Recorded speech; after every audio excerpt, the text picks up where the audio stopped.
torch in their souls. They came. They were ready to fight for their own freedom. The story of the United States Colored Troops is one that's little told in any real depth or breadth. And so today we have gathered together scholars who also portray characters out of our historical ancestry. Frederick Douglass, we have Captain Louis Emilio, we have Captain Robert Smalls, who was the first Civil War African-American hero, having stolen a Confederate steamship right out of the bay, not only with a load of ammunition, but also with the code books that the Confederates were using. And these men of valor, of courage, were also brought in by people like Martin Delany, who became the first commissioned officer by the president, Major Martin Robinson Delany, a man from West Virginia. And as we listen to their stories, we find out what they learned and what they did affect us still today. Their demand not only for freedom and equality, but to include those who had no voice, and to give that strength of arm to prove their manhood, their valor, and their worthiness of citizenship.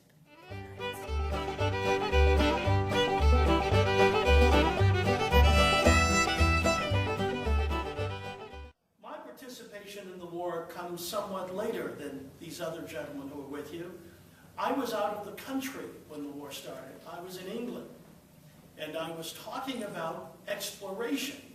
I was, in fact, inducted into the Royal Explorers Society during that trip. I stayed in England a little more than a year on a lecture tour about my explorations in Africa and talking about a recent book on ethnography of African peoples in the Americas. I am responsible for the recruitment of United States colored troops.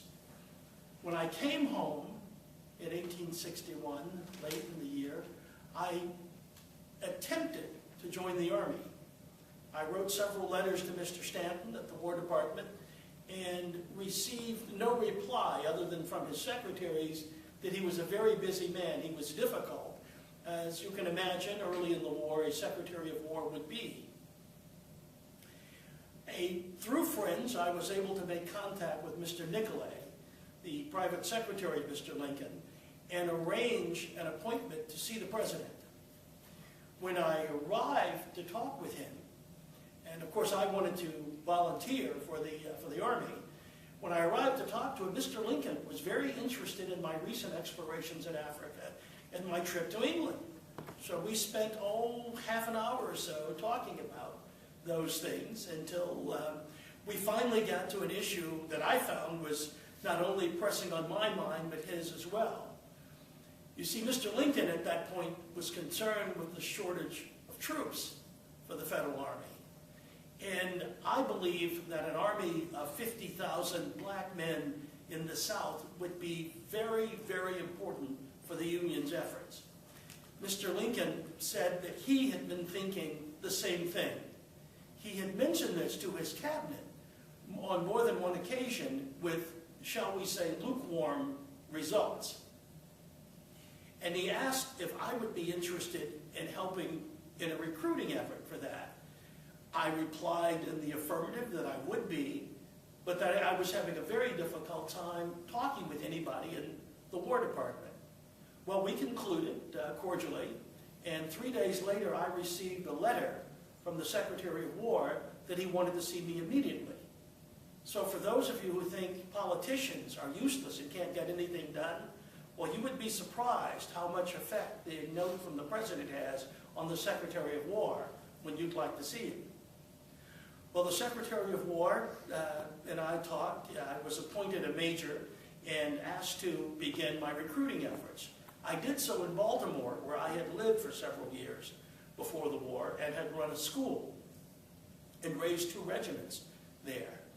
Since I have toured the country, certainly all over the North, and as our armies have moved into the South, I follow those armies and attempt to recruit the newly freed men as they are unbound from the vestiges of slavery.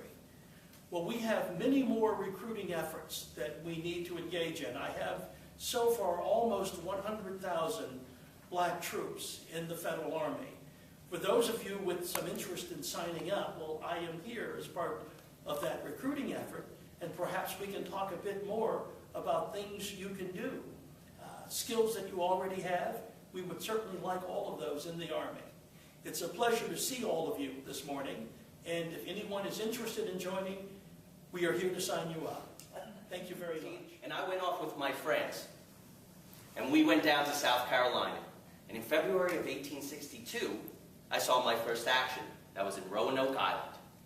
And things went along, and I got a reputation of being a little fearless and hopefully not too brainless. I'm still here. I've yet to be wounded. And I got a letter. Orders to return home. And this was in March of 1863. Because 2 months earlier, January 1st, 1863, do you all know what happened? Do you recall? President Lincoln made a proclamation. You remember that proclamation, anyone? The Emancipation Proclamation, allowing black regiments to be formed. Well, our governor, Governor Andrew, an abolitionist, recalled some of the very best men, and I'm honored to be amongst them, to be the command staff for this regiment, under the command of Colonel Robert Gould Shaw. I came up from South Carolina, back to Massachusetts, and I was made a lieutenant. And over the course of the next 2 or 3 months, and I'll tell you honestly, because the men that we recruited, free northern men of color, these men could read, they could write. If you come see our program tonight, I'm going to read some letters from these men. More elegant, certainly, than I am. Profound love of God and country and self. It's truly inspiring. Well, anyway, these men, they drilled. I was made captain of Company E of the 54th Massachusetts.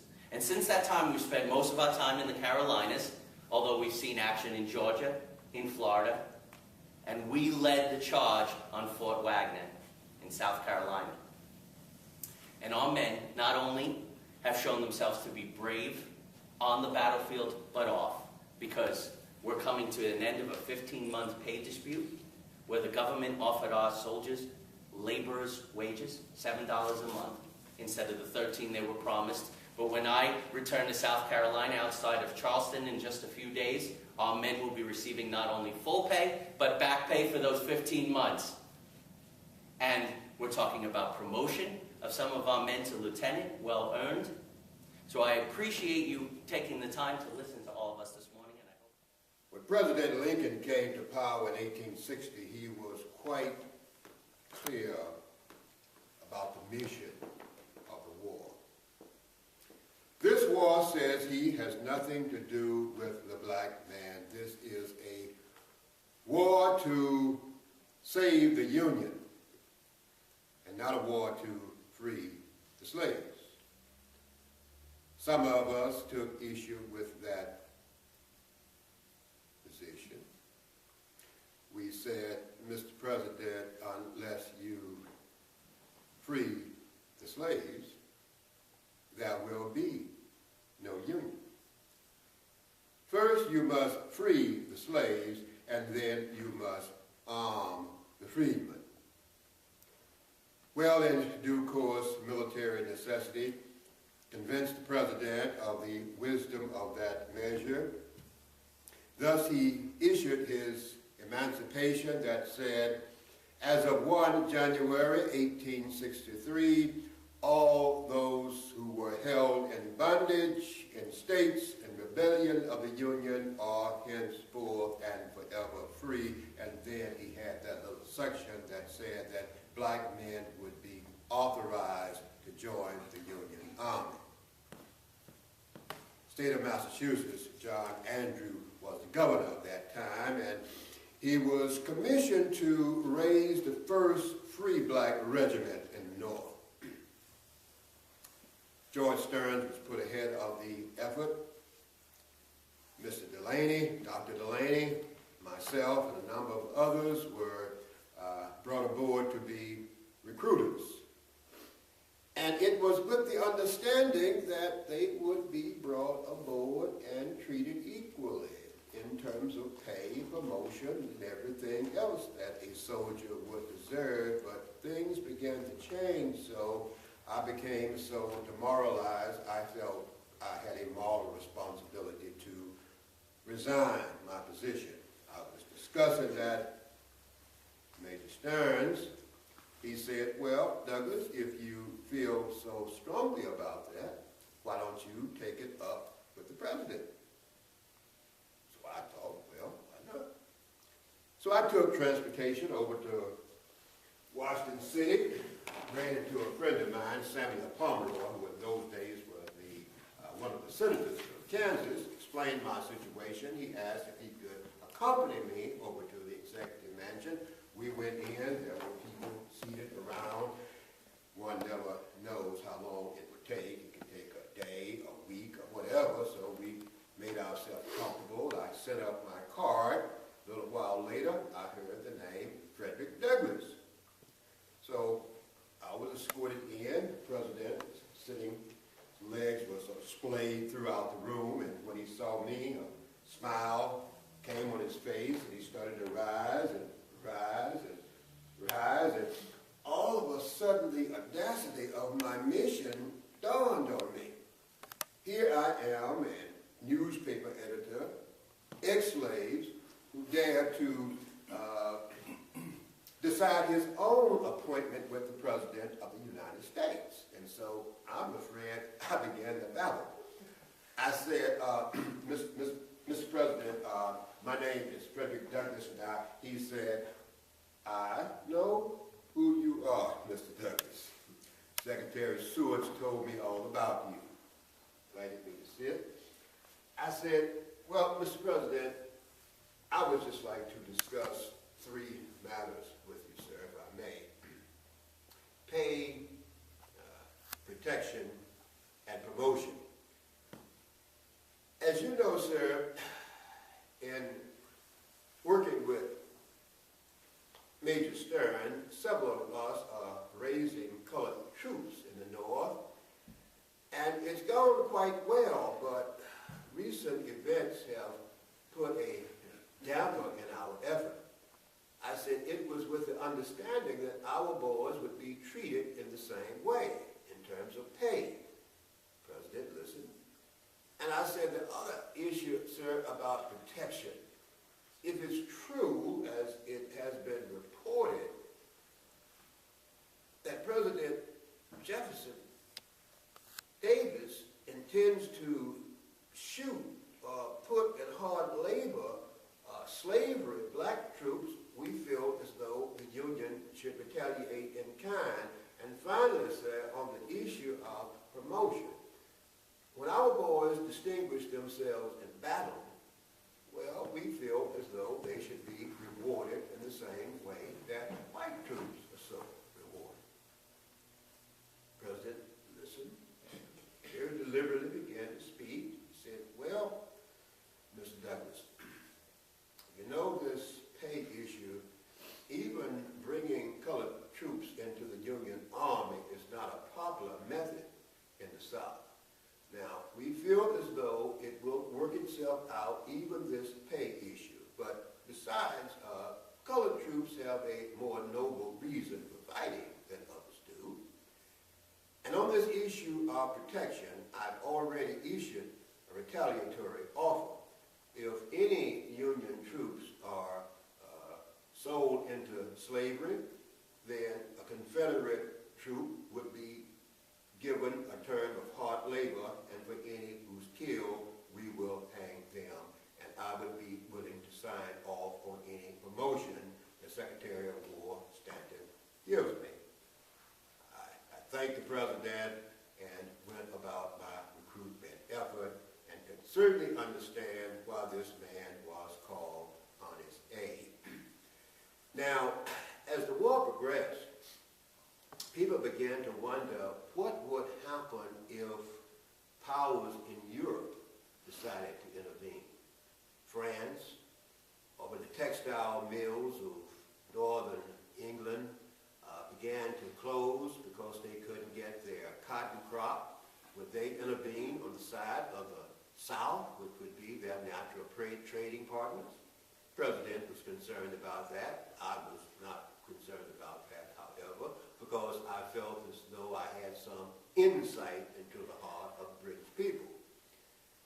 In 1845, I wrote my first narrative and set sail to take my message to Europe, little realizing how truly successful and enjoyable that trip would be. Because for the first time in my life, I knew the feeling of what it meant to be free. I mean, truly free. From the moment I stepped on British soil, the instant I landed at the dock at Liverpool, I beheld a people as white as any as I had ever seen in the United States. But instead of meeting the curl lip of scorn, all I beheld was kindness. And I mean, I traveled in all parts of the country, in England, Ireland, Scotland, and Wales. I journeyed upon the byways, the highways, the railways, and the steamboats, and in not one various conveyance or any class of society did I meet any curl lip of scorn. Why, even the very dogs of old England know that I'm a man.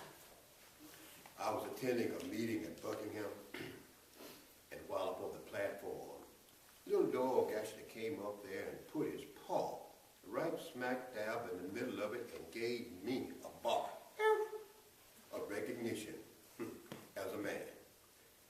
So you can imagine my excitement and the depth of my gratitude as I addressed the British public at the London Tavern, August of '47. I do not return to America to sit still, to remain quiet, and to enjoy a life of ease and comfort. Since I have been in this country, I have been offered house, land, and every inducement to bring my family over here with good and dear people.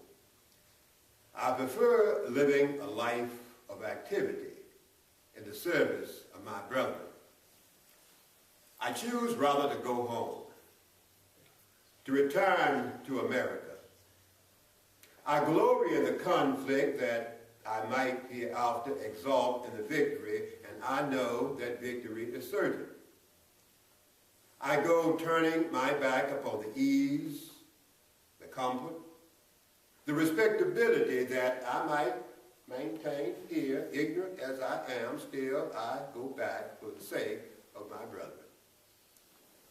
I go to suffer with them, to endure insult with them, to lift up my voice in their behalf and to speak and write in their vindication for that emancipation which shall yet be achieved by the power of truth and of reason. So with these words, I beg to bid all of my friends, those who are here and those who have departed, farewell. Now, upon my return to the land of liberty, it was business as usual.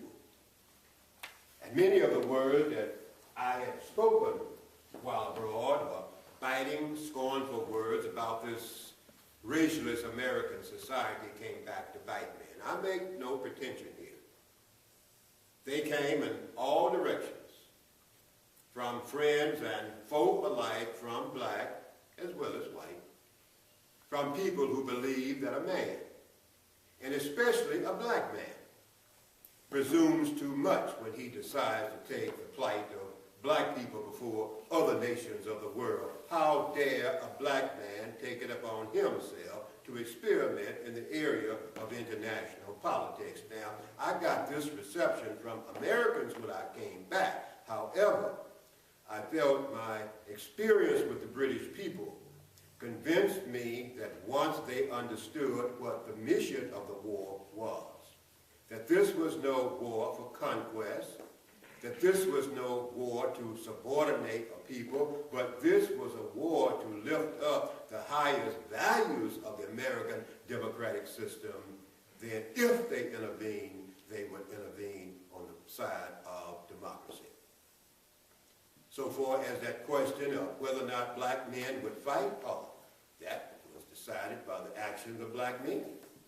Places like Port Hudson, Milliken's Bend, Fort Pillow, Fort Wagner, of course, proved that black men would fight for their own liberty.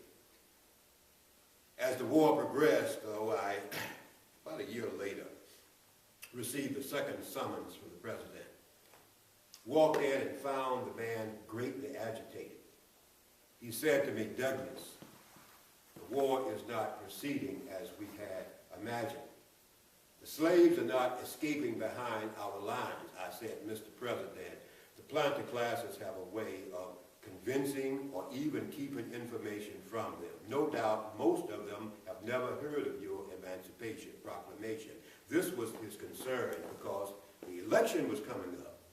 And it was, of course, no guarantee that he would be elected. And if indeed he was not elected, there was no guarantee that the Supreme Court or the legislature would say that the Emancipation Proclamation was the Constitution. After all, even though it was a war measure, it was a political decision. And there were still some folks who would feel as though the commander-in-chief doesn't have a right to take your cap from you or your shoes from you, private property. That's not necessarily constitutional, that even the legislature can demand that. So he was concerned about that. However, if we can get enough blacks, enough enslaved folks to escape to freedom, that would complicate the matters. He wanted me to devise a type of plan there I could perhaps get information deep into enemy territory. And as I thought about that, I thought the similarity of that plan with what my friend John Brown had been hanged for doing. And I thought back to that last meeting that I had with John in Chambersburg, and he explained his plan to me, and I said, "Oh, I like the idea of running slaves into the mountains, Captain Brown. You probably executed it just might work, especially with your keen awareness that a squad of slaves could indeed hold off an army once they had secured that stronghold. But I must take issue with your initial step, John. I don't believe that Harper's Ferry should serve as a beginning point. Of course, it would dramatize the evils of slavery, strike terror in the slaveholders, and arouse the attention of the nation. But look, John, you can't possibly believe that a small band of ill-armed, ill-equipped slaves are truly a match for the United States government, even with such an able commander as yourself. I plead with you, John. Call it off."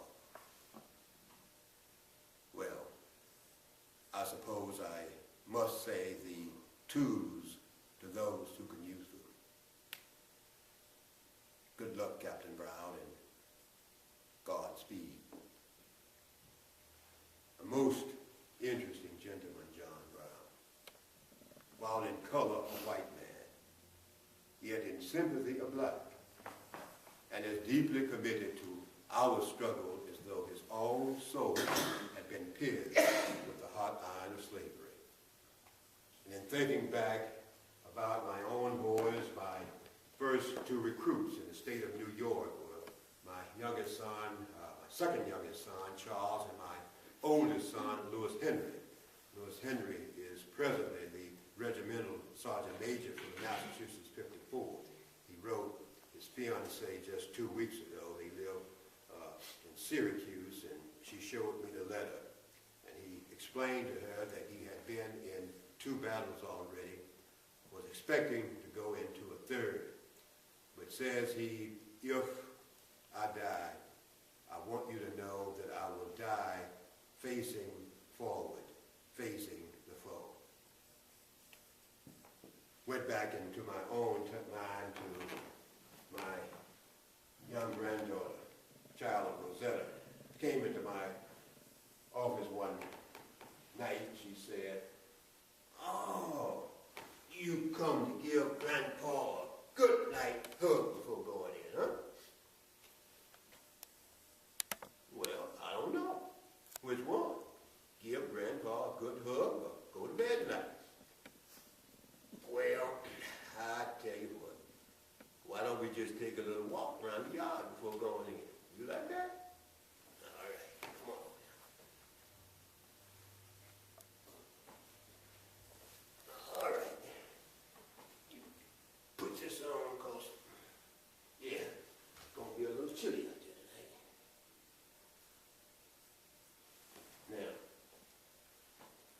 you're not going to be out here long, because, see, I know you'll walk me to death.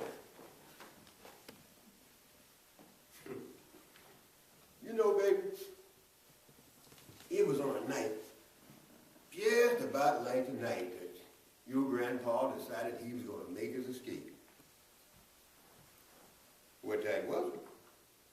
Well, baby, your grandpa was just about the best type of slave there is, a bad one. Every time he had a chance to play crazy instead of smart, take a day off instead of work, he did it, and the more old master hated it, the more grandpa loved it. That's because he was a young liberator, like you.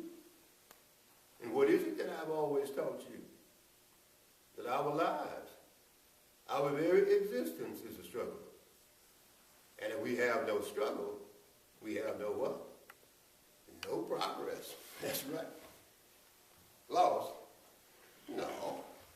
In fact, as long as you had that drinking gourd up there, well, no way you could get lost. Drinking gourd? You mean to tell me what in the world they teaching you in school? Come on over here. Now, you see that group of stars over there? Mm-hmm. Now, see that one right down there that's shaped like your mama's old dipper? Well, that's the little dipper. The old drinking gourd herself. And see that great big old bright star right there at the tail? That's the North Star, Freedom Star, pointing due north. As long as you had that up there, well, no way you could get lost. Scared? Well, yeah. Like, baby, your granddaddy was scared just about every day of his life down there. But, you see, he had something in him they couldn't scare out of it. Well, that was the truth. And the truth of the matter is, young lady, that you have to go to bed, and so do I. Well, I understand that, but I got a speech I gotta get tomorrow, and I gotta get me some sleep. Well, yeah, you can be there. In fact, I want you to be there. I want you to be there. I want your brothers to be there, all of you, so you can hear the truth about our people, ugly as it is. Well, yeah, darling, there is beauty in the truth. But you see, the truth is not always beautiful. What? All right.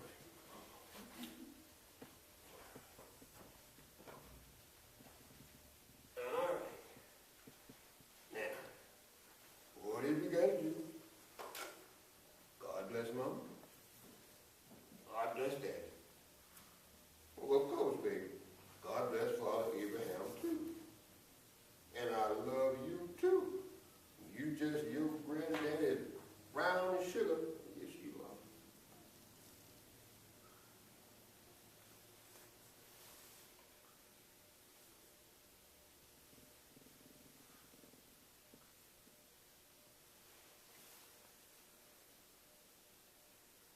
Mr. Small says that there are 3 reasons why they fight. And one of the major reasons he says that they fight is because of family. And I suppose that's why men fight all over the world, to protect their family, to make sure that their family will grow up and have the best chances of producing future families. And bottom line, I think that's why they fight.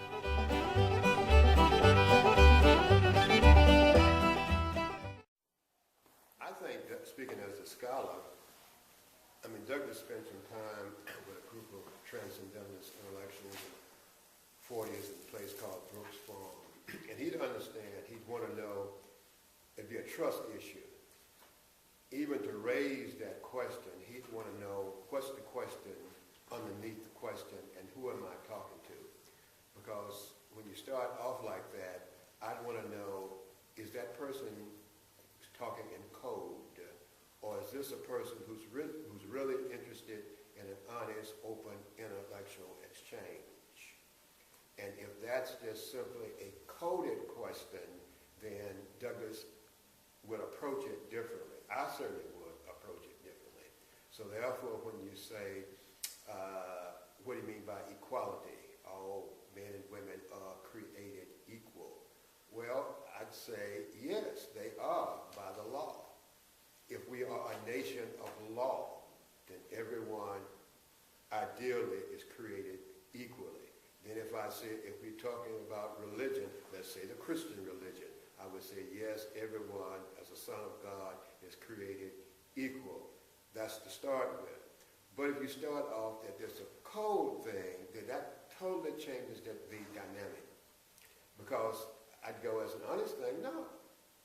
Everybody's not created equal. Some people are created with no arms. Some people got 20/20 vision. Some people got 20/30 vision. Some people got a bad heart. Some people are created in a lower socioeconomic status. So no, everybody is not created equal. Then another level said, well, why aren't they created equal? Is it because they are from an inherently inferior class? And so therefore their children will be unequal and their children will be unequal? That's a whole another type of situation. So I want to have a whole bunch of conversations around questions like that so that I can pinpoint in one word the heart of the person that I'm talking to and what's underneath that question before I can even deal with that question. It is important to note, though, in the United States system, in our system, we do not live in a federal democracy. Democracies are for the states, not the federal system. We have no federal official that's elected through a democratic process. It's the Electoral College for president and then appointments of judges. And it was meant to be a republic. So my answer there is no, there was no intent for it to be a democracy. Read Federalist 9 by Hamilton, Alexander Hamilton, and Federalist 10 by James Madison, and you'll see they'll clearly say, we don't want a true democracy. So no, that's not what you have. But you do have, and I'm going to the argument in Federalist 10, you do have a system that seeks to maximize liberty with an understanding that you can't simply guarantee it, that these are human beings at work, and these factions that will develop will attempt to gain advantage in the society, and therefore the idea is to maximize, not to make it absolute, because they don't believe they have that power. They don't have the power to control men like that. So the drama of American slavery here is really a very interesting one when you read the objectives of the founders. And the objective of the founders, we have to look to the Northerners, and if you read Prince Hall, he says that every American family, African-American family, Prince Hall was saying this in the 1790s, should have a picture of John Jay and Alexander Hamilton in their homes.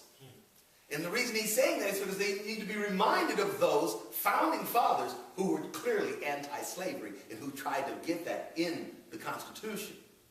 But they were not successful because there was an understanding that in order for that Constitution to be ratified, you had to make a compromise with the slaveholders. And Hezekiah Fort Douglass, no relation from Frederick Douglass, but a very important leader in the African-American community in the years before the Civil War. During the Civil War, he would become a captain in the United States Colored Troops, commanded his own battery, an independent battery stationed at Leavenworth, Kansas. Hezekiah Fort Douglass in 1851 would recommend a resolution at a conference in Columbus, Ohio,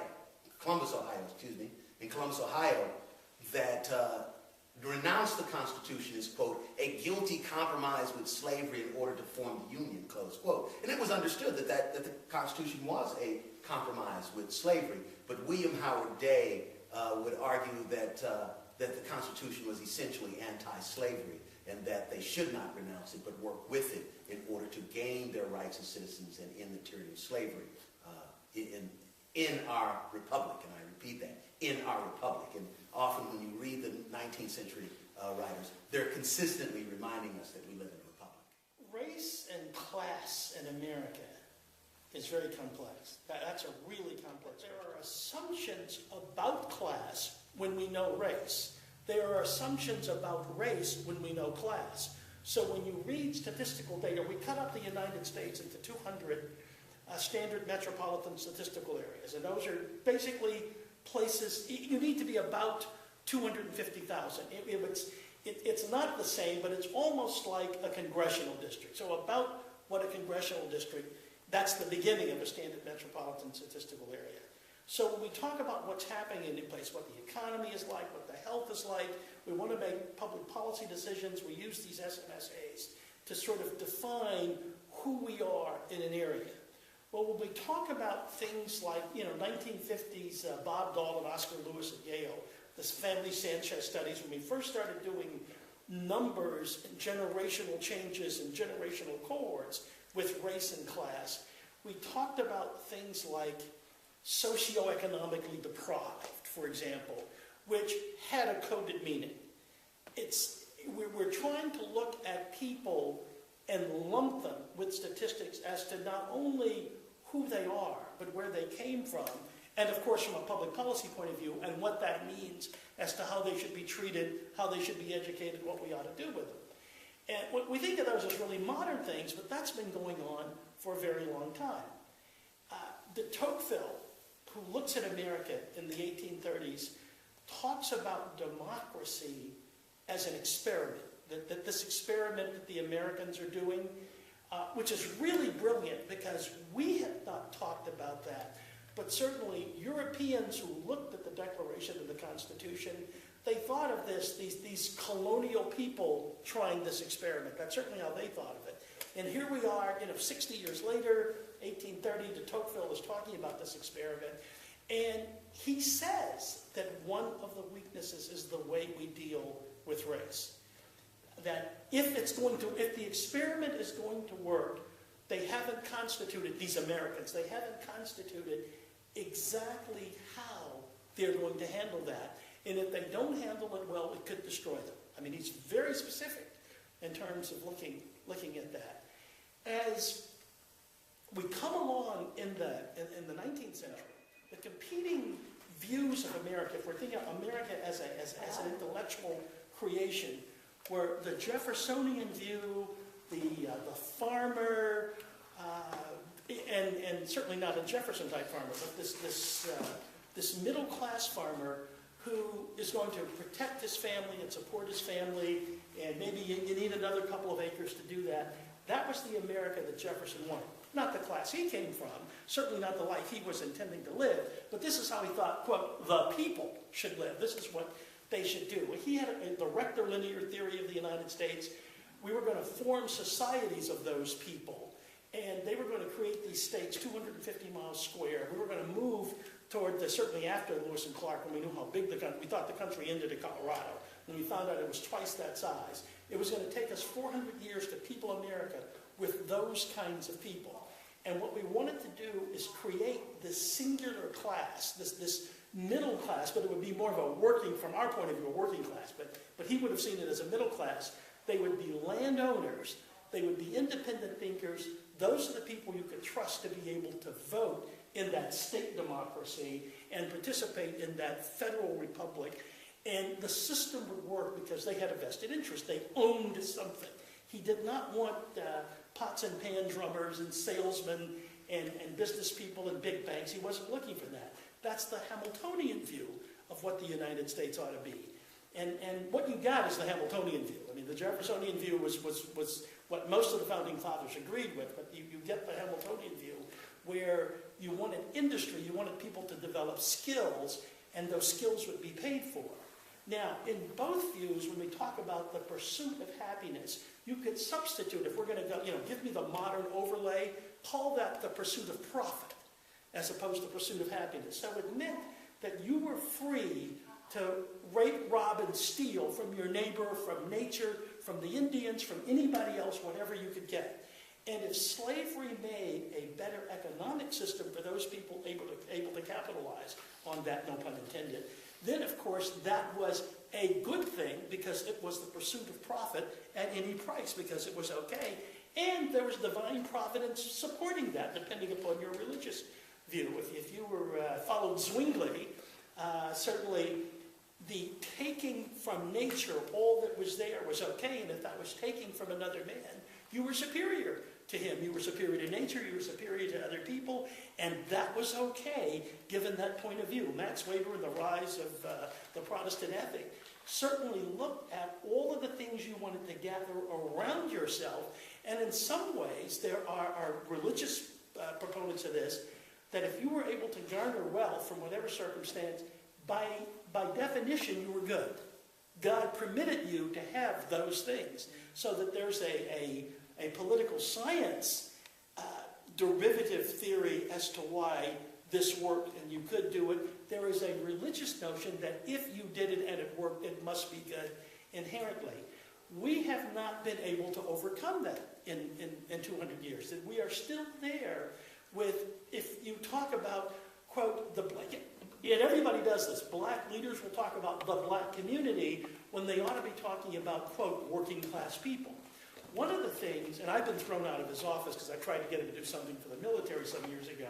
One of the things I like, one of the few things I like about Jesse Jackson is that when he looked at the Rainbow Coalition, he tried to go beyond race and talk about class issues based upon real interests like jobs, health, treatment and rights, and social institutions and government support institutions that would make us a better society.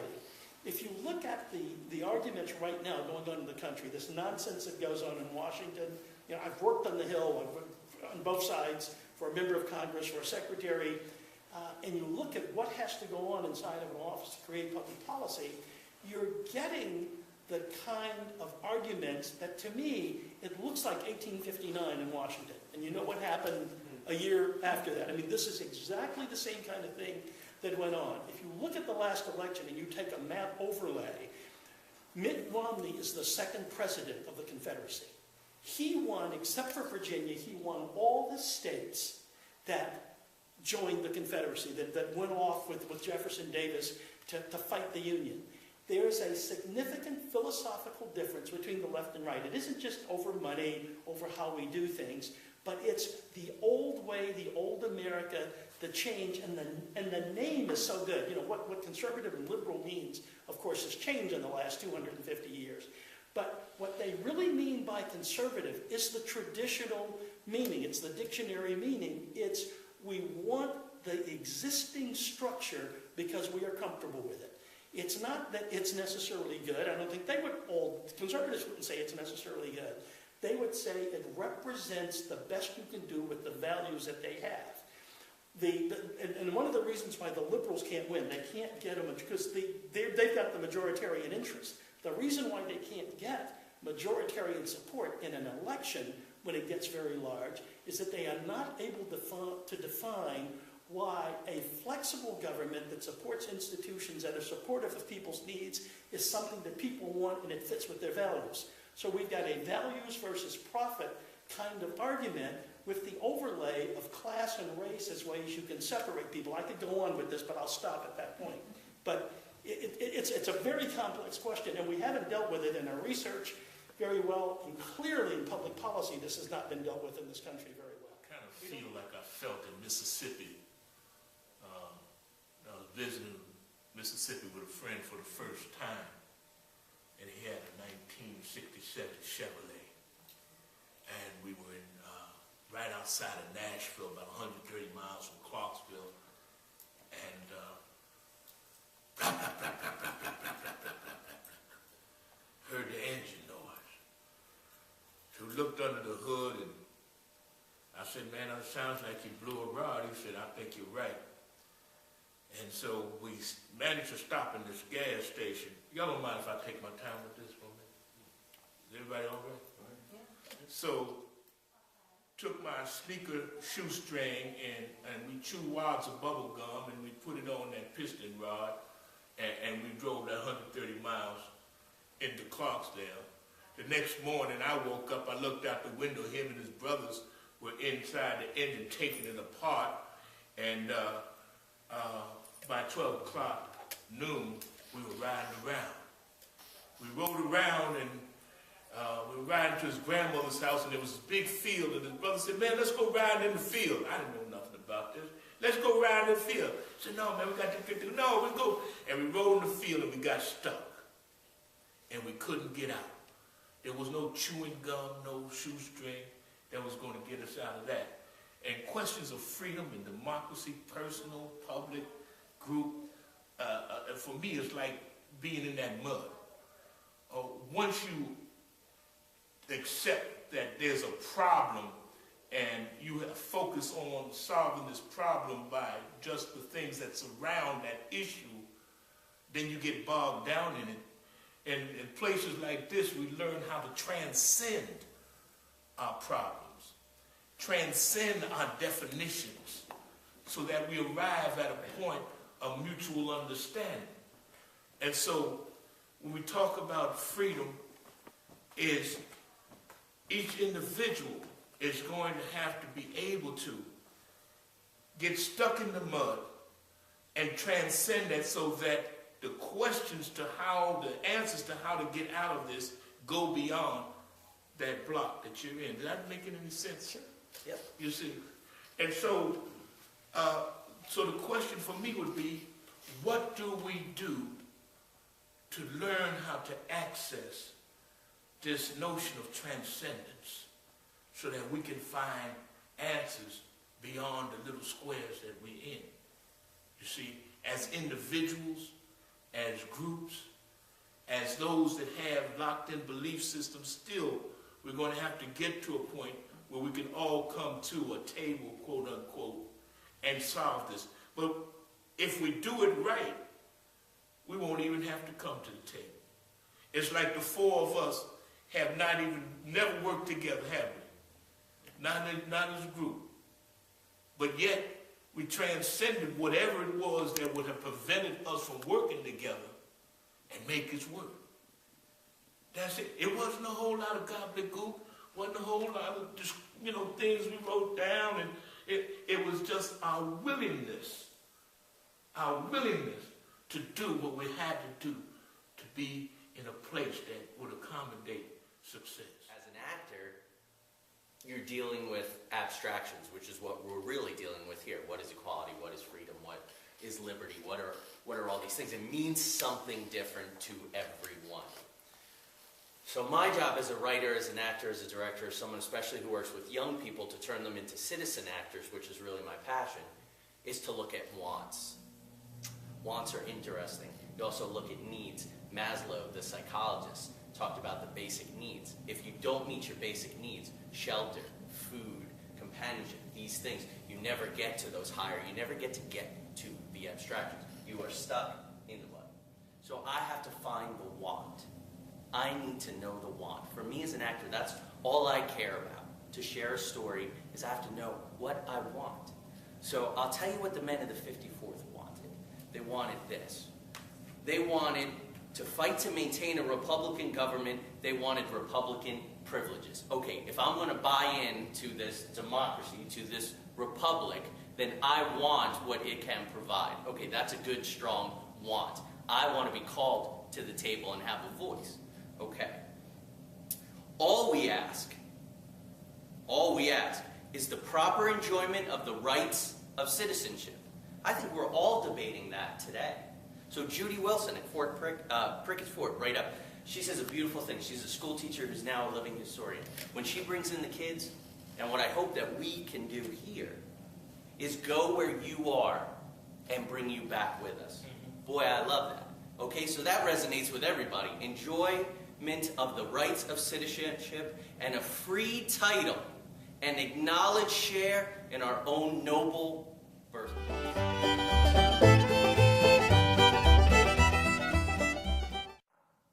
Light and liberty.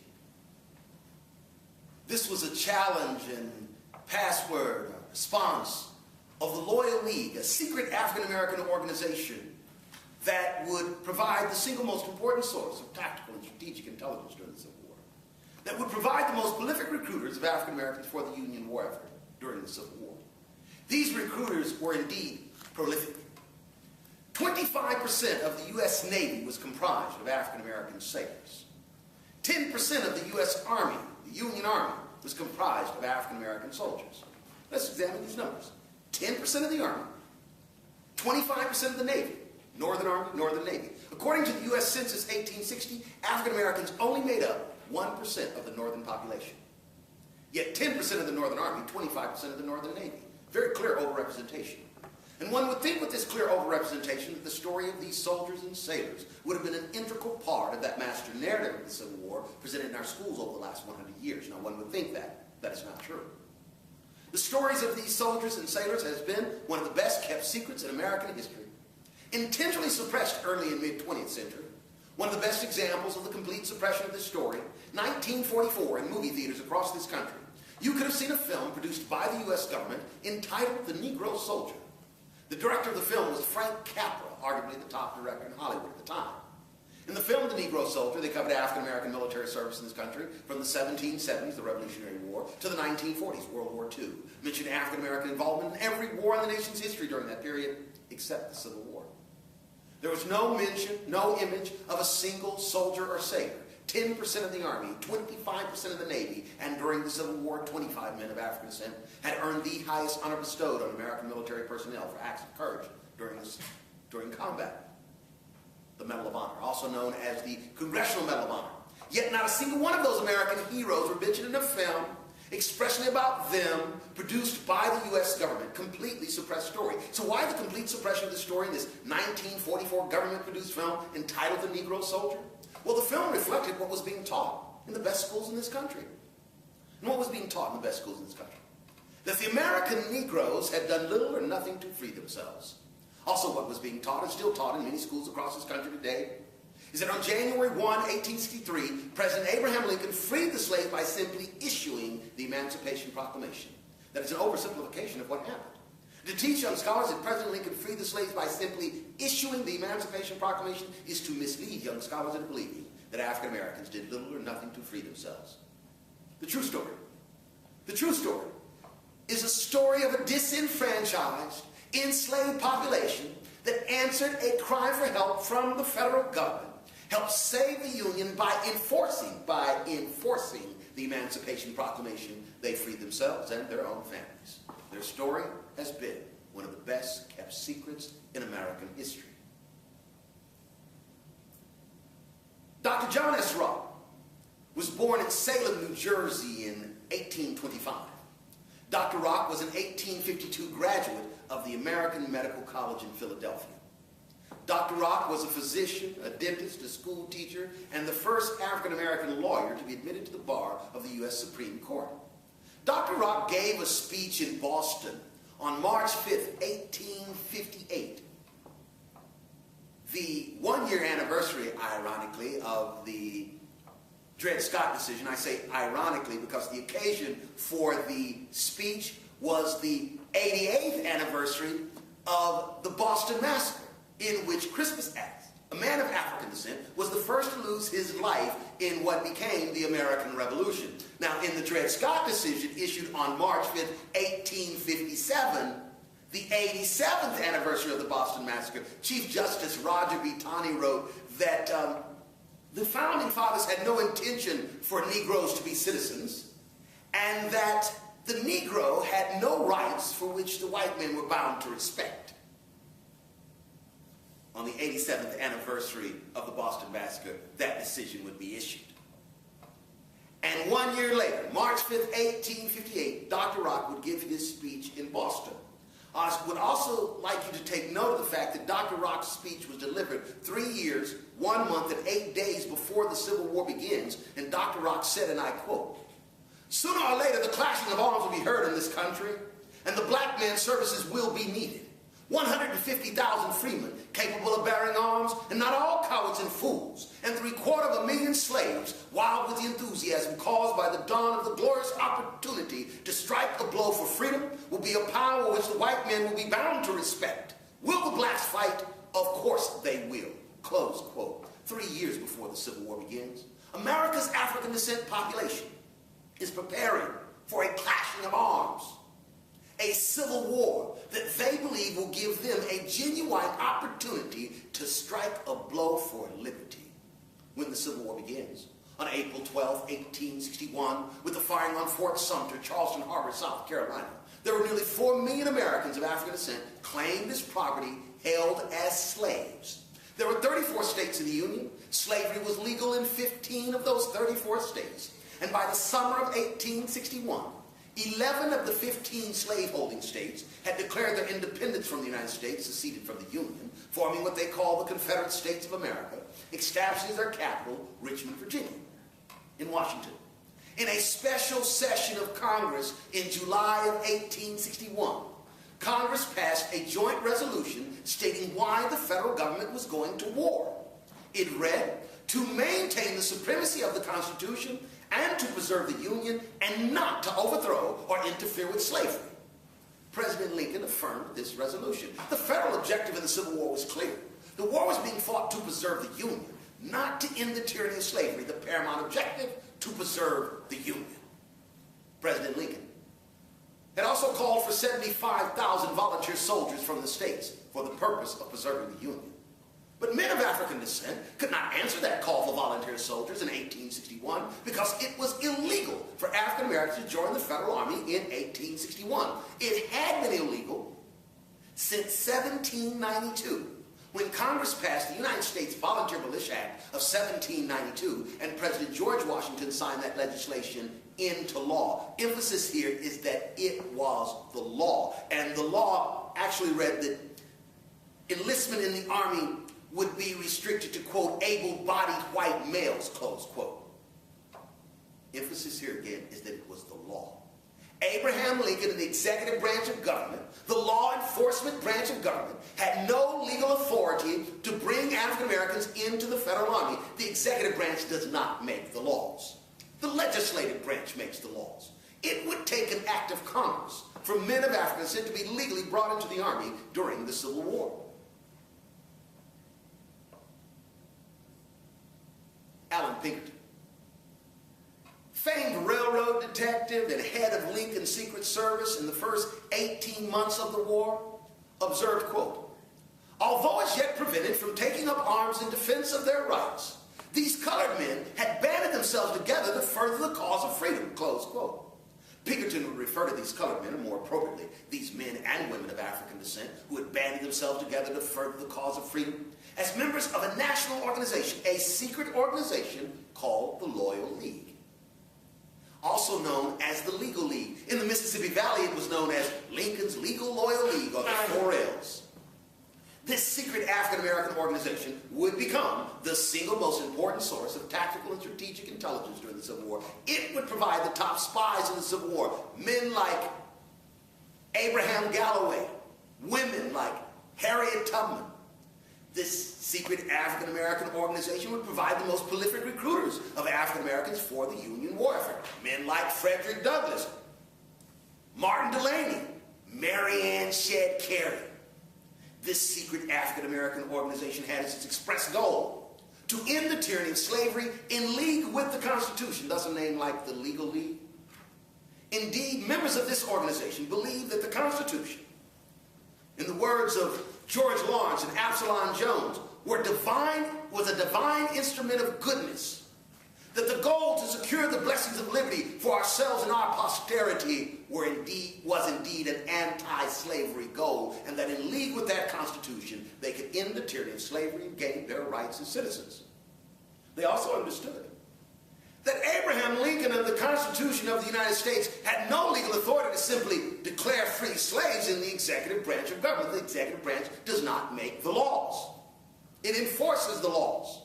So in the first 15 months of the war, they would spend their efforts focusing on that lawmaking branch of government, getting them to change the laws. Frederick Douglass would write in his monthly in August of 1861 that he believed, actually he begins by saying, we believe, then he says, indeed, we have very good evidence to the fact that the administration in Washington, the Lincoln administration, notwithstanding appearances, stands ready to enforce a policy in the rebellious states that will eventually abolish slavery in those rebellious states, quote, just as soon as the people required, close quote. Now, what does Frederick Douglass mean by as soon as the people required? Well, the voice of the people in our federal government is Congress. As soon as Congress requires, as soon as Congress changed the laws, Douglass would go on in his article to encourage his readers to lobby Congress. Send petitions to your congressman. Go to Washington if you can. Meet with your congressman to get the laws changed. But Douglass and Lincoln did not believe that Congress would change these laws until it became, quote, an indispensable military necessity, close quote. Or in other words, when the majority in Congress understood that in order to preserve the Union, in order to accomplish the paramount objective of the war, they needed the help of African Americans. So the question is, when did the majority in Congress come to an understanding that in order to preserve the Union, they needed the help of African Americans? Well, in the spring of 1862, Union General George McClellan would assemble arguably the best trained and best equipped army in the world. It was certainly the largest army in the Western Hemisphere. McClellan would train his army in the Washington area. He would take his army down the Virginia Peninsula, march it up the Virginia Peninsula, and by the first day of June 1862, McClellan's army, the largest army in the Western Hemisphere, was within 10 miles of the rebel capital. On that same day, June 1st, 1862, General Robert E. Lee took command of the rebel forces in defense of Richmond. General Lee's army was less than half the size of McClellan's army, but Lee was able to deceive McClellan into believing that his army was 4 times its actual size. Lee was able to deceive McClellan into believing that wooden cannons, often referred to as Quaker guns, were indeed real cannons. Now, they were called Quaker guns because they were ultimately peaceful and friendly guns. They were simply logs and could not fire anything. But Lee was able to deceive McClellan into believing they were real cannons. Lee deceived and outmaneuvered McClellan. And in the first week of July 1862, word gets to Washington that McClellan's army, the largest army in the Western Hemisphere, was in full retreat, suffering a humiliating defeat. And later that July, Congress would pass the Militia Act of 1862, granting President Lincoln the authority to employ, quote, persons of African descent, close quote, in any military capacity for which he saw fit. That legislation, born of military necessity, was on President Lincoln's desk for signature on July 17, 1862. Another important piece of legislation was on President Lincoln's desk that day. It is referred to as the Second Confiscation Act. In Section 6 of the Second Confiscation Act, Congress gave the President of the United States the authority to confiscate, to take all property of persons in states in rebellion. Now, those held as slaves were claimed as property. President Lincoln is being given the authority by Congress to confiscate, to take all slaves in states in rebellion. In Section 9 of the Second Confiscation Act, Congress declared forever free all persons held as slaves by supporters of the rebellion. President Lincoln signed both these pieces of legislation into law on the 17th of July, 1862. He then, in the executive branch of government, had the legal authority to bring men of African descent into the federal army, to confiscate all slaves, all property in states in rebellion, and to declare free those slaves he had confiscated. President Lincoln met with his cabinet 5 days later, September 22nd, 1862. He informed his cabinet members that he was ready to issue an Emancipation Proclamation immediately, acting on the authority that Congress had given him. He gave a draft of his proclamation to his cabinet members and asked for their advice. One of his cabinet members, Secretary of State William Seward, an abolitionist out of New York. Seward supported universal emancipation. Seward was Harriet Tubman's benefactor that financed the Underground Railroad. Indeed, he himself had assisted some on escaping along the Underground Railroad. Yet in July of 1862, he advises President Lincoln not to issue the Emancipation Proclamation. Why? Seward is very concerned with the upcoming elections in his state for governor, to control the state government, New York. For Horatio Seymour, the pro-slavery, anti-war Democrat, looked like the leading candidate. Also, congressional elections are coming up, and Seward, like Lincoln, is concerned about the Republicans in the upcoming congressional elections. Seward tells the president, we've just suffered the greatest disasters of the war. And if you issue this proclamation now, after those humiliating defeats, quote, it will be viewed in the mind of the people as the last measure of an exhausted government, a cry for help, the government stretching out its hands unto Ethiopia instead of Ethiopia stretching out her hands unto the government, close quote. In the 19th century, Ethiopia was commonly used to refer to African Americans. Secretary Seward is telling the president that he fears that the Emancipation Proclamation will be viewed in the mind of the voters as a cry for help to African Americans because the Emancipation Proclamation was a cry for help to African Americans. Seward advises President Lincoln to wait for a military success, a victory on the battlefield that would mask, that would cover up this cry for help. President Lincoln calling the Emancipation Proclamation a practical war measure to be decided on according to its advantages and disadvantages in suppressing the rebellion and preserving the Union. Considered Secretary Seward's advice wise advice. Now, a prudent president takes wise advice. Lincoln waited to claim his victory. He would claim his victory on the bloodiest day in American history. Not the bloodiest battle in American history, but the bloodiest day in American history. September 17th, 1862, a battle about 87 miles northwest of Washington near Sharpsburg, Maryland. Officially, it is called the Battle of Antietam. In 12 hours, 22,000 casualties. Well over half of those 22,000 casualties were Union soldiers, Lincoln soldiers. But the rebels under Robert E. Lee withdrew from the battlefield, so the Union Army under George McClellan claimed victory. And 5 days later, with his victory in hand, President Lincoln issued the preliminary Emancipation Proclamation in which he warned the states in rebellion that if they did not lay down their arms and return to the Union in the next 100 days, he was going to declare free their slaves.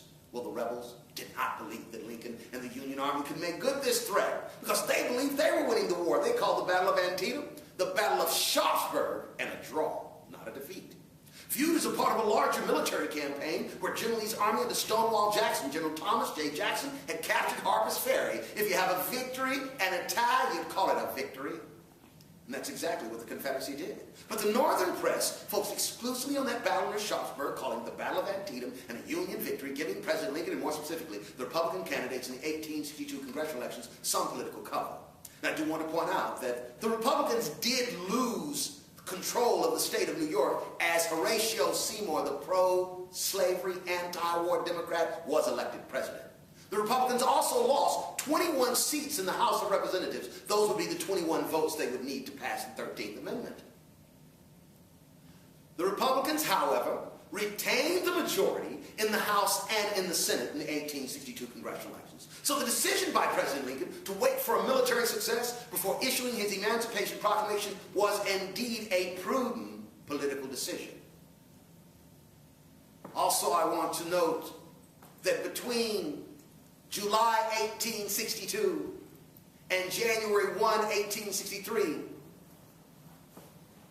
3 regiments were formed in South Carolina, in Louisiana. 3 African-American regiments were formed in Louisiana under the leadership of General Benjamin Butler. Those regiments, the Louisiana Native Guards, would have commissioned in 1862 77 African-American officers. All of the company commanders in the 1st and 2nd Louisiana Native Guard, so this would be 20 captains, were African Americans. All the company commanders in those 2 regiments were African Americans. In Kansas, Senator James Lane would organize a regiment in 1862, and the 1st Kansas would see combat on October 29, 1862, in a battle outside of Butler, Missouri, called the Skirmish of Island Mound. Also in South Carolina, a regiment, the 1st South Carolina Infantry of African descent, later renamed the 33rd United States Colored Troops, would be reorganized. It had actually been organized in the spring of 1862 before the Militia Act was passed, and because it was an illegal regiment, it was ordered to be disbanded. But in August of 1862, General Rufus Saxon received orders from the War Department to reorganize that regiment and to organize up to 5,000 men, which would be 5 regiments in South Carolina. So before the Emancipation Proclamation is issued, it is important to note that African American soldiers are in uniform and African American officers are in command of some of those companies, and they are successful in battle. The 1st Kansas, Island Mount, October 29, 1862. The 1st and 2nd Louisiana Native Guard would capture Donaldsonville, Louisiana, October 25, 1862. In South Carolina, Sergeant Prince Rivers and his troops would be on raids down the coast of Georgia and Florida in fall and early winter of 1862. Highly successful raids. Today we call them special operations raids. These are small unit raids down the coast of Georgia and Florida. In October of 1862, Frederick Douglass would write in his monthly that in order for the Emancipation Proclamation to free any slaves, 2 conditions had to be met. The first condition was that the states in rebellion still had to be in rebellion as of January 1, 1862. And the second condition was that the rebellion had to be suppressed. In late 1862, African Americans were not under the impression that the Emancipation Proclamation was going to free the slaves on January 1, 1863. They understood very well that in order for the Emancipation Proclamation to free any slaves, the rebellion had to be suppressed. The Union had to be preserved. Military victory had to be achieved. So on watch night, December 31st, 1862, in African American churches throughout the North, in the South, in secret locations often referred to as praying trees, African Americans were not praying for, watching for the day of Jubilee when all the slaves would be set free, January 1, 1863. They were praying for, they were watching for the day of Jubilee, January 1, 1863, when it would become legal for them to strike a blow for liberty. The Emancipation Proclamation would facilitate the accomplishment of the goal the Loyal League sought to accomplish, which was to end slavery in league with the Constitution of the United States. The Emancipation Proclamation would make it legal for them to strike a blow for liberty. And on January 1, 1863, President Lincoln issued the final Emancipation Proclamation as, quote, a fit and necessary war measure for suppressing said rebellion, close quote. Now, I'd like you to pay close attention to President Lincoln's language within the Emancipation Proclamation. He did not pretend that it was simply a moral or humanitarian document. He is explicit. He calls it a fit and necessary war measure for what? For preserving the Union, for accomplishing the paramount objective of the war. Lincoln would also write in his proclamation that it was, quote, warranted by the Constitution upon military necessity, close quote. So we need not be confused on what the purpose of the Emancipation Proclamation was, because Abraham Lincoln told us in the proclamation that it was a fit and necessary war measure for preserving the Union. And in that fit and necessary war measure for preserving the Union, President Lincoln declared forever free all persons held as slaves in the 10 states, not in the 15 slave-holding states, but in the 10 states that were at war with the United States for their independence on January 1, 1863. In the 5 slave-holding states that accepted Abraham Lincoln as president, federal authority, the Emancipation Proclamation did not apply because Congress did not give President Lincoln the authority to seize property and declare free slaves in states that were loyal to the Union. Only in states in rebellion, only in states that had to be brought back to the Union by military conquest. And there are certain segments of states that were in rebellion that were excluded by the proclamation. Stated in the proclamation, it said that 12 parishes outside New Orleans, including New Orleans, were exempt from the proclamation. In the state of Virginia, it said that the 48 states representing West Virginia, which we know that West Virginia does not become a state until June of 1863, those 48 counties, the 48 counties representing West Virginia were excluded from the Emancipation Proclamation. So were 7 counties around the Norfolk, Hampton Roads, or the Tidewater area of Virginia. The Emancipation Proclamation only applied to those states in designated areas of states that had to be brought back to the Union by military conquest. But remember, the Army needs help. In the Emancipation Proclamation is where President Lincoln issues his public order to his field commanders to receive men of African descent into all armed services of the United States. This cry for help is so well masked, so well hidden that in the 21st century, we still have many teachers across this country teaching that President Lincoln freed the slaves on January 1, 1863. No, he did not. He declared free slaves in states that were in a bloody war against the United States for their independence. The only way the enslaved would be set free by the Emancipation Proclamation is that the Union would be preserved. The rebellion had to be suppressed. Military victory had to be achieved. The soldiers and sailors of African descent answered a cry for help from the federal government. They helped save the Union, and by enforcing the Emancipation Proclamation, they freed themselves and their own families. Their story has been one of the best kept secrets in American history. We want to appreciate just how important these soldiers were, these sailors were, the Emancipation Proclamation was. In winning the war, we need only follow the general who wins the war, General Ulysses S. Grant. General Grant wrote a letter to President Lincoln in August of 1863. 1 month after Grant had captured Vicksburg, Mississippi, which Lincoln had called the key to victory, Grant had secured the key to victory on July 4th, 1863, with the help of African-American soldiers, sailors, guides, scouts, and spies. And Grant would write to the president, August 1863, quote, "By arming the Negro, we have added a powerful ally," close quote. I want you to pay close attention to the general's language. He did not say by freeing the Negro. He said by arming. And he didn't say that we've added simply more bodies to our army. That might be what you get from contemporary scholars, but that is not what the general said. The general said we've added what? A powerful ally. Ray Lewis, Robert Griffin III, you get my point.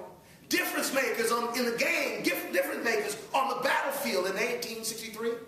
Whether we're talking about battlefields in what was known as the Western Theater along the Mississippi River Valley, along the Texas coast, on battlefields in what was known as the Eastern Theater along the Atlantic coast, African-American soldiers not only demonstrated that they could and would fight, they demonstrated that they could and would fight well. In March of 1864, General Ulysses S. Grant became the top general of the Army, General in Chief of the Army. He arrived in Washington, D.C. in the spring of 1864, and there were zero United States colored troops in the Army of the Potomac, the jewel of the Union Army.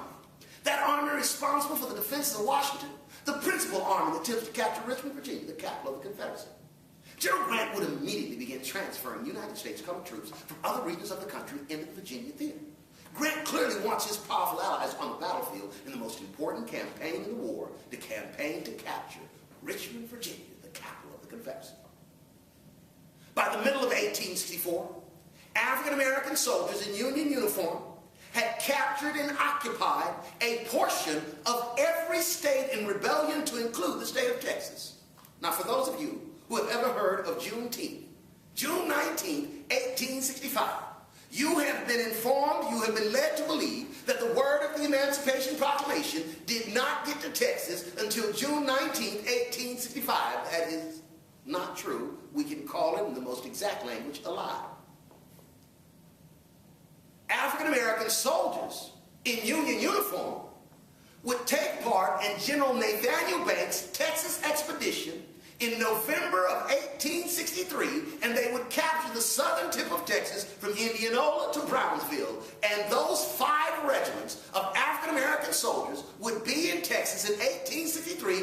Therefore, the word of the Emancipation Proclamation was in Texas in 1863 in the person of conquering African-American soldiers. African-American soldiers served in every branch of the Army. They were in the infantry, foot soldiers, cavalry, horse soldiers, artillery firing the cannons, musicians. In today's military, the soldier that does the job of the field musician or drummer boy, we call him a field radio operator or communicator. The field musician, the drummer boy, did not have to know how to play music. He had to know what the series of beats meant for each command so that he could relay the commands of the commander. He was a signaler. Very important job for our young drummer boys. Average age of a drummer boy during the Civil War was 15 years old. The youngest drummer boy to serve was a young African-American boy from Kentucky. His name was Elijah Mason. Elijah Mason enlisted in March of 1864 at Camp Nelson, Kentucky, into the 114th United States Colored Troops at the age of 8 years old. Elijah Mason of the 114th United States Colored Troops was the youngest soldier to serve in the Civil War. African Americans served as pioneers. In today's military, Army and Marine Corps, we call them combat engineers. In the Navy, we call them Seabees. These are combat construction workers. Now, I've read some scholars who have called such labor menial task. Now, I'm still trying to figure out, after 21 years in the Marine Corps, what a menial task is in a combat zone. Especially when it comes to the skill of combat construction work. Often pioneers had to go out in front of the army, build bridges, lay railroad tracks, roads. Very important to a fighting army are its combat construction workers, or pioneers, as they were called in the Civil War. African Americans served in an integrated Navy. 25% of the U.S. Navy was comprised of African American sailors. Now, during World War II, at the beginning of World War II, African American sailors were only stewards and cooks. At the beginning of World War II, there were only stewards and cooks. During the Civil War, 1860s, they are 25% of the Navy. If 25% of your Navy was only stewards and cooks, you would not have had a fighting Navy. You'd had a Carnival cruise line. They served in a myriad of combat-related duties. Navigators, engineer officers, pilots, firemen, gunners, gunner's mates, landsmen, seamen, stewards, cooks. The first African-American to receive our nation's highest military honor was a sailor. His name was Robert Blake. He received the Medal of Honor on April 16, 1865, becoming the first African-American to receive our nation's highest military honor, the Medal of Honor, also known as the Congressional Medal of Honor. Robert Blake was one of 7 African-American sailors to receive the Medal of Honor for acts of courage during the Civil War. There were 25 African-American soldiers who received the Medal of Honor for acts of courage during the Civil War, bringing our total, there were 18 African-American soldiers who received the Medal of Honor for acts of courage during the Civil War, bringing our total to 25. 5 African-American women would serve legally in the Navy as nurses aboard a hospital ship called the Red Rover that worked the Mississippi River. One of these 5 women, Anna Stokes, again legally enlisted in the Navy, would live a good long life and receive a pension because she was legally enlisted in the Navy as a nurse. Anna Stokes, one of 5 African-American women that legally served as nurses, enlisted persons in the Navy aboard the hospital ship, the Red Rover. African-American women who serve as nurses with the Army are like European-American women who serve as nurses with the Army. They are contracted through the U.S. Sanitary Commission. We call it the Red Cross today. Thousands of African-American women serve as nurses with the Army. However, we know of only one of them that left us a written record. Her name, Susie King Taylor. Susie King Taylor was born enslaved in Georgia. She grew up in Savannah where she learned to read and write in a secret school. At 14 years old, she would escape from slavery in Georgia and make her way to South Carolina, to Hilton Head, to that Port Royal experiment. And there she would initially become a teacher. Then, at 15 years old, she became a nurse with the 1st South Carolina Infantry of African descent, later renamed the 33rd United States Colored Troops. Susie King Taylor, a teenage nurse during the Civil War, is the only nurse we know about that left us a written record. Her memoirs were published in 1902. Also, African-American nurses would earn an enviable reputation in the Civil War, as African-American soldiers would survive of their wounds at a higher rate than any soldiers in the Civil War. Now, it's often said that African-American soldiers suffering from racism received inferior medical services during the Civil War, and the scholars who make this statement will use as evidence death by disease. Death by disease is not a reflection of the delivery of medical services based on 19th century medicine. Why? They didn't have antibiotics. What was the method of preventing the spread of these diseases? Quarantine. 70% were mostly responsible. That's not the responsibility of the medical service. That's the responsibility of discipline in the camps. However, if you take European American regiments, African American regiments that come in on 3-year contracts, their rate of death by disease is the same. It is not a reflection of race. That's not what caused it. It is duration of duty. Those on 3-year contracts are more likely to die of disease in service than those on a 3-month contract, than those on a 6-month contract, than those on a 9-month contract.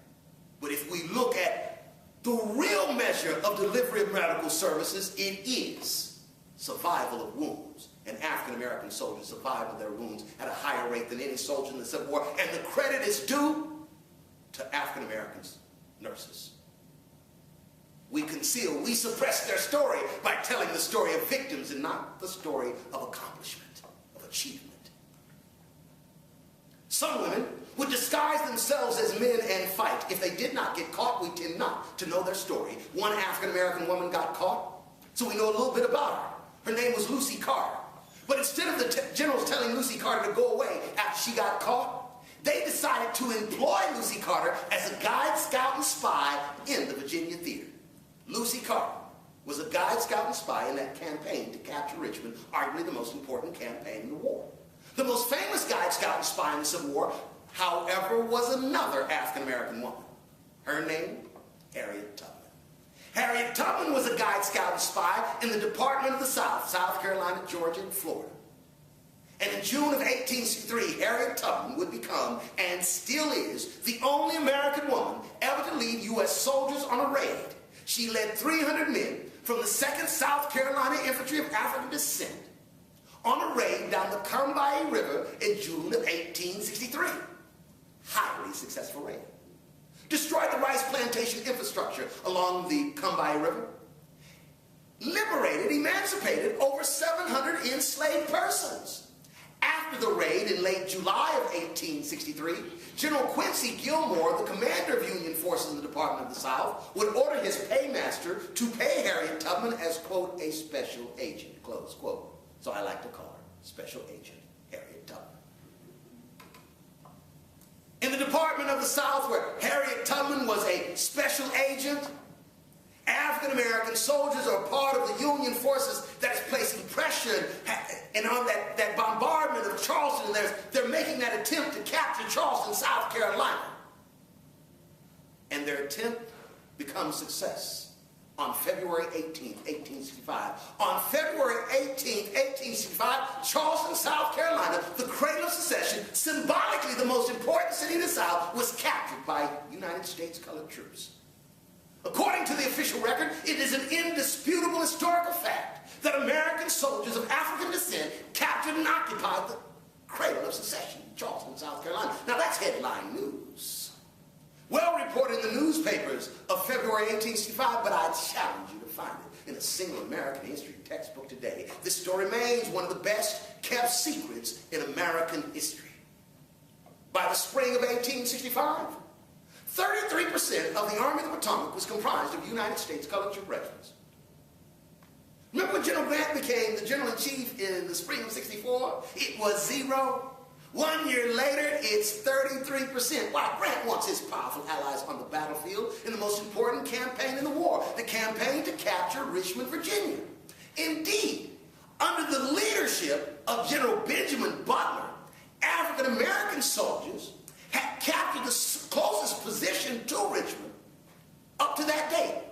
In the Battle of New Market Heights, along the New Market Heights roads, December 30th, 1864, the 4th and 5th United States colored troops would lead the assault up the hill against veteran Confederate forces, and they would defeat them, though the colored troops suffered great casualties. They would defeat the rebels and occupy that position. On the very next day, in a battle called the Battle of Chapin Farms, General Robert E. Lee himself would lead the counterattack, and they would send Lee back to Richmond defeated. In the spring of 1865, African-American soldiers are on the front lines in front of Richmond. Grant would send them in first. Grant put them on the front lines. Now, I've read some leading scholars over the last 50 years, actually a little bit more than that, who have written and explained why General Grant put African-American on the front lines, and this is what they write. This is their explanation. General Grant was a racist. He thought his African-American soldiers were his worst soldiers. So he was sending his worst soldiers in first so they could get killed. They were simply cannon fodder. So he was sending his worst in first. Now, there are a number of leading scholars that's how they explain Grant's behavior. In the context of American military doctrine, this explanation is ridiculous. I spent 21 years in the United States Marine Corps. In the Marine Corps, we boast of going in first. Why? Because we're the best. In the Army, the 82nd Airborne goes in first. Why? Because they're the best. The 101st Airborne goes in first. Why? Because they're the best. That's American military doctrine. And I challenge you to find a single American military theorist, a single American general who has ever written, we send our worst in first. That would be fine, like finding a football or basketball coach says, well, you know, I always send my worst players in first. No, he doesn't. He's trying to win the game. War is more important than football or basketball. Grant isn't trying to die in front of Richmond. Grant is trying to capture Richmond. And Grant writes in his memoirs that on April 3rd, 1865, the 25th Army Corps, under the command of General Godfrey Weitzel, captured Richmond, Virginia. Ladies and gentlemen, scholars, the 25th Army Corps is the only Army Corps in the history of the United States comprised of only African-American regiments. According to General Grant's order of battle, it is an indisputable historical fact that American soldiers of African descent captured and occupied the capital of the Confederacy, Richmond, Virginia. Now that is indeed headline news. Challenge you to find a single American history textbook today. But it was well reported in the newspapers of 1865, and the soldiers wrote about their experiences as well. My favorite story comes from Garland White. Garland White was actually born enslaved in Hanover County, Virginia. At 11 years old, he was sold at a public auction in the city of Richmond to a Georgia planter by the name of Robert Toombs. Taken down to Georgia, at 11 years old, he was separated from his mother and family. When Robert Toombs was elected to the U.S. Senate, he brought Garland with him to Washington. When Garland gets to Washington, he decides he doesn't want to be any man's manservant. He attempts to escape, but he doesn't make it very far. He only makes it across the district line into Silver Spring, Maryland. He is captured and brought back. In his second attempt to escape, he got the assistance of then Senator from New York, William Seward. The let's wait for a military success, William Seward. Seward helped Garland escape along the Underground Railroad. Garland made his way to Canada. He returned to the United States to attend Oberlin Preparatory School in Oberlin, Ohio. After graduating from Oberlin Preparatory School, he became a pastor in the AME Zion Church. In December of 1863, he was pastoring a church in Lafayette, Indiana, when the governor of Indiana, Oliver Morton, began recruiting for the 28th United States Colored Troops. Reverend White became a recruiting agent. March 1864, Reverend White enlisted as a private in the regiment. While a private in the regiment, he also performed the duties of the regimental chaplain.